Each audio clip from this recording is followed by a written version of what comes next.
Yo, what's going on YouTube? Welcome to the channel. This is my first video for FLOC, for the love of cars. For my first video, I'm going to be reviewing my 2014 BMW 428i. First things first, look at that color, man. Look at that historical color. That's the first thing you notice when you see this car. That color breaks necks, man. We're going to talk about all the exterior features, and we're going to talk about all the things that separate this car from the rest, the 3 Series, the 5 Series, 6 Series, 7 Series. Let's get into this. All right, let's look at these wheels, man.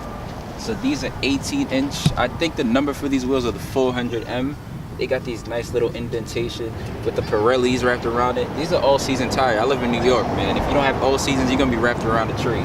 This car first got here, the wheels were silver, chrome, or whatever you want to call them. Got them powder coated to give the car a nice aggressive look. This car also has the M Sport package, so I'm going to point out the things that separate it from the regular luxury line and comfort line. You're like, what comes with the M Sport package? That's a great question.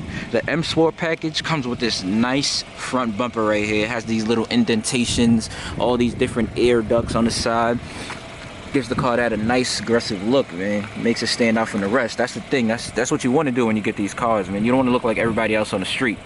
Another thing this car is equipped with is this black kidney grille. This makes the car look aggressive and mean. And you don't want to look like these other cars out here. You want your car to be separate from the rest. I've never seen a car on the streets with this package. I'm just saying, man, it's a regular 4 Series, I know. But this separates it from the rest of the whack 4 Series out there that you see grandmothers driving and other retirees. Let's go around this. This bumper separates this car from the rest of them. It has these nice little indentations. And the other regular 4 Series have chrome strips across. It looks real old and classy, if you will, but this gives it that nice young fresh look. Like I said earlier, this car has the M Sport package, so there's a bunch of M logos all over the car. Each wheel has this M logo right here, and I'm going to show you the rest of the M logos throughout the vehicle. Boom. First thing, you open your door. Look at that. You're greeted by a nice M right here. Look at that. It's so beautiful, man. That lets you know you're almost at the M level, but you're not there. It's just the M Sport package, guys. Don't get crazy. It's nothing to do with the engine. It's all accessory mods. Let me pop that hood, man. So what you see under here is a 4-cylinder twin turbo engine pushing 240 horsepower and 255 pound-feet of torque. I think that gets the car going from 0 to 60 in about 5.3 to 5.5 seconds, depending on who you ask. It's enough for the road, man. You don't need to be going too fast out here. It's safe, smooth. This is a luxury car, man. It's not a sports car, it's a luxury car. Let's close that. There's nothing much to see in there. I don't really know what that stuff does. All I know is that this is an engine, and that's all. Guys and gals, we are in the car. So what you see in front of you, this nice M Sport steering wheel. God damn, this shit is pretty. You got your 2 paddle shifters to the right and left. Your right paddle shifter controls your upshifts. Your left paddle shifter controls your downshifts. Pretty self-explanatory. The M Sport steering wheel is wrapped in leather and is nice and beefy. Pause, man. It goes right around your hands. It's a nice tight grip on it. You go around those corners, man. You're not gonna worry about nothing, man. Let's talk about these gauges. I love these gauges, man. I love the simplicity of it. You got your speed right here. You have your RPMs. You have your gas, and you have the temperature of your car. Real straightforward, nothing crazy, none of that digital display and all types of confusing things. This car is pretty straightforward when it comes to the gauges. Now let's work in the middle. So this car has the iDrive system. I'm not sure what number it is, but it's before the newest one. So you have all your different functions on this. You have your media, your navigation, settings, all of that crap. And that's all controlled by this right here. This is your iDrive controller. You rotate it to go up and down. You rotate it to the right to go down, left to go up. You can also hit it. It also has a touchpad. Let me show you that. So if you want to go somewhere, you're going to press your navigation button. Boom. All right. Now it says enter address. Let me zoom in. So let's say you want to put a house number. Over here, I'm going to put 7. Look at that. It's right there. 7. Then I'm going to make a 0. And that's all controlled by this. I don't really use that. I think that's a gimmick. I could just rotate and press the numbers way faster than that. But it's something nice. A nice little touch they put in there. You know, it's the technological age, so it's only right you have technology all throughout the car. Now let's get down to the shifter. A lot of people get confused with BMW shifters. It's pretty simple and straightforward. So you put your foot on the brake, right? You press this button right here. There's a button right here. You press that. Boom, down. I'm in drive right now. Simple. You want to put it in neutral, you hit it once, up. Now you're in neutral. If you want to rev your car in a tunnel or whatever, you want to annoy people, you're in neutral. You want to go in reverse, push it up. You're in reverse. You want to put the car in park, you press the P button. Oh, you press the P button. Now you're in park, man. You want to put the car in manual mode, you're going to come down, push that to the left like that. You're in manual mode. Now the car is only controlled by this. Upshift down, downshift up, or you can use the paddles, whichever one you choose. This car has different mode selectors, and that's all controlled with this right here. So this button right here is turning your traction off. This is putting your car in sport. This is putting it in eco, and you also have a comfort mode. It's not on this, but you just have to scroll through the different options. So this is eco. Now I go up, I'm in comfort. Go up once more, I'm in sport. Go up one more.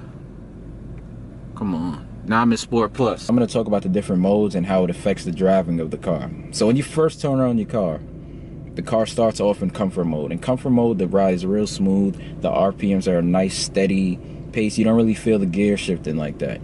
Now, let's say when you go up to Sport mode, the response gets way sensitive. Your RPMs get higher, and the car just feels a little more peppy.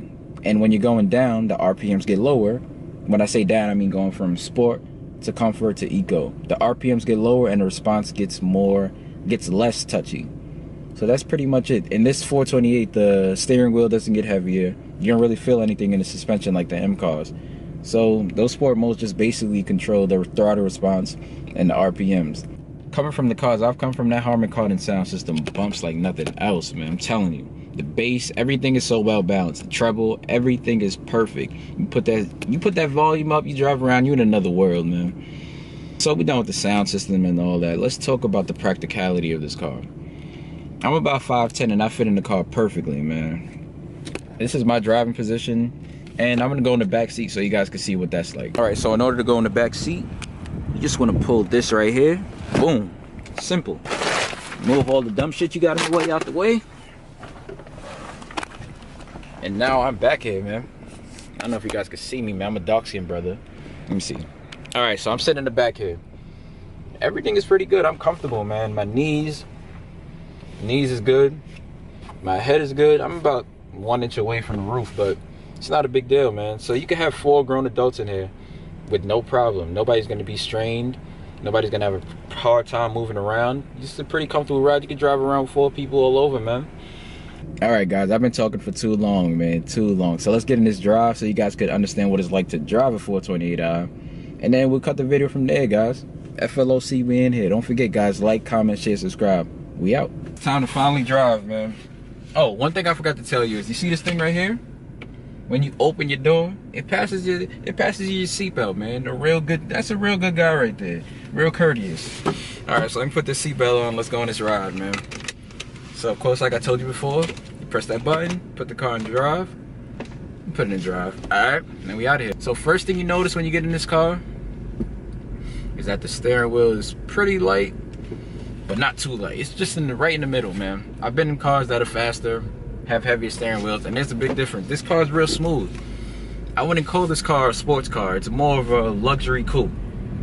Not something you want to go crazy in and think about 0 to 60 times and handling. It's just a luxury coupe, something to get around in comfort. Right now I'm driving around in comfort mode, and it's real smooth, man. Riding around in these streets like a regular pedestrian, not doing anything crazy. And this car just feels right at home, man. It's a little wet outside, but that's not a problem. We got X-Drive, man. If you don't know what X-Drive is, that's 4-wheel drive or all-wheel drive. So if you were cross-shopping this car, you would cross-shop it with the Audi A5, a C300 coupe, maybe an E-coupe too. Like, those are the main competitors. So from here you have your 428i. Oh, well, that was in the past. Now you have your 430i, your 440i, and your M4. So the main differences between those 3 cars is horsepower. I believe the 440 has about 300 something horsepower. The M4, I think it's in the high 400s, and this is in the 200s. And the main difference between those cars is performance and engine size. This car has the 4-cylinder. The 440 has the 6-cylinder twin turbo, and that's the main differences between the three. All right, guys, I'm going through some corners right now. The car handles well, but it's not an M4 level of anything above it, because this car has some body roll to it. Like I said, guys, it's not a sports coupe. It's just a luxury coupe, something to drive around in to get you from point A to point B. So right now I got the car in sport, put it in manual. You hear that? You guys hear that sound? That is all artificial. So these BMWs have exhaust notes going through the speakers of the car. Every sound you hear isn't actually coming from the outside. It's coming through the speakers. And they did that because BMWs don't really have the greatest sound right now, especially since they went away from that V8 naturally aspirated, man.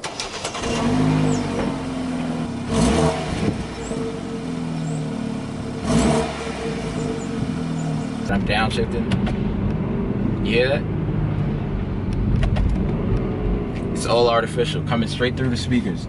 The car has the great exterior look, so you kind of want the sound to match, but you get what you pay for, man. It's not an M4, it's not a 435, so I gotta do the best with what I got. So right now I'm driving over some crazy bumps, and like I said, the suspension eats it up. Man, just driving this car every day is a great experience. I used to use this car to commute from college to home, so that driving experience was great, and I was going 40 miles a day. No problems. This car has never broken down. It's always been A1. The only thing I had to do was change the oil, and that's it. And your brakes, just your regular maintenance, but nothing major has happened. So it's an overall great car, man. All right, guys, so I'm pretty much done with this video. If you like what you see, like, comment, share, subscribe. This is just the beginning. FLOC for the love of cars is just started. I want this to grow, and I'm trying to take it to the top.